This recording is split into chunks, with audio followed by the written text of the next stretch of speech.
superstar, symbole de la chute des crypto-monnaies, ou comment comprendre l'effondrement spectaculaire du Bitcoin ces jours-ci.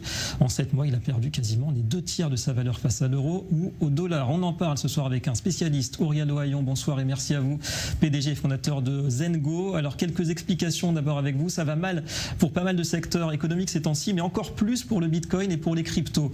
Pourquoi d'après vous ? D'abord, je suis pas sûr que ce soit le Bitcoin en particulier qui aille si particulièrement mal.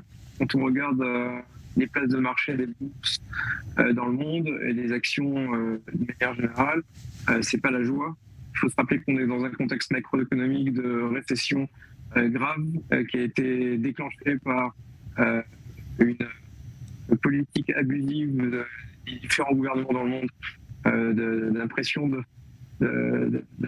d'euros et de dollars qui ont servi à booster l'économie. Puis aussi, on a une guerre entre la Russie et l'Ukraine et tout ça, ça favorise une hyperinflation mondiale et ça déclencherait une cascade de dégringolades dans différents secteurs de l'économie, comme vous l'avez rappelé.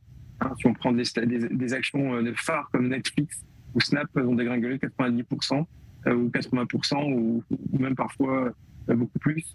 Donc le Bitcoin est aussi affecté parce que ça fait partie de l'économie de l'investissement. Et donc, il y a aussi évidemment des raisons spécifiques à ce qui se passe dans la crypto. C'est pas uniquement dans la crypto. Voilà, si vous voulez, on peut parler un petit peu de pourquoi ça se passe aussi sur le Bitcoin. Bon, il faut voir une chose, c'est que l'investissement qui se fait dans le Bitcoin, c'est les mêmes investisseurs, les investisseurs proches de ce qui se fait d'habitude dans d'autres secteurs d'activité de la tech. Et donc, quand l'économie va mal d'une manière générale, le Bitcoin est aussi affecté.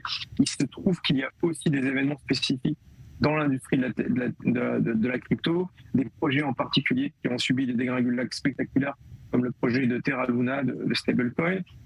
Et puis plus récemment, la société Celsius, qui, elle, est en difficulté de pouvoir surmonter sa sanité, son équilibre financier et de pouvoir honorer les dettes qu'elle a par rapport à différents engagements qu'elle a déjà pris de ses clients.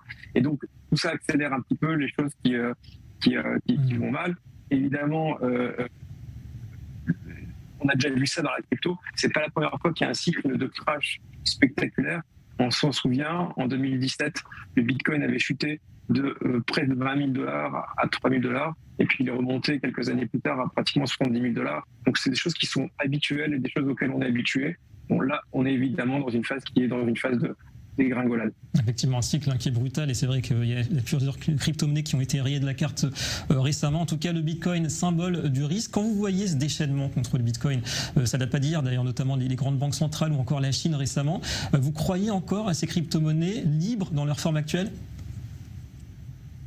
Absolument, parce que les fondamentaux sont toujours justes. Il y a aujourd'hui quelque chose qui est rompu, qui est cassé, qui est inefficace et qui est toxique dans le système monétaire mondial. C'est pas pour rien qu'on se retrouve avec une hyperinflation. C'est pas à cause des crypto-monnaies. C'est parce qu'à la base, il y a un système monétaire qui est malsain. Et donc, il faut une réponse à ce système monétaire, une réponse qui doit être fondée sur un système qui soit décentralisé, qui soit décorrélé d'un pouvoir centralisé. Et donc, ces choses-là ont du sens dans le sens historique, dans le sens macro. Maintenant, est-ce que ça va prendre un peu plus de temps que ce qui était prévu ? C'est normal, les révolutions économiques et monétaires ne se font pas en 10 ans. Généralement, ce sont des cycles de 2 ou 3 générations. Et donc, c'est des choses qui vont s'installer dans le temps. Effectivement, en tout cas, c'est ce qu'espèrent beaucoup d'investisseurs, un rebond pour le Bitcoin. Merci beaucoup à vous, Auriel Ohayon, d'avoir répondu ce soir en direct à nos questions.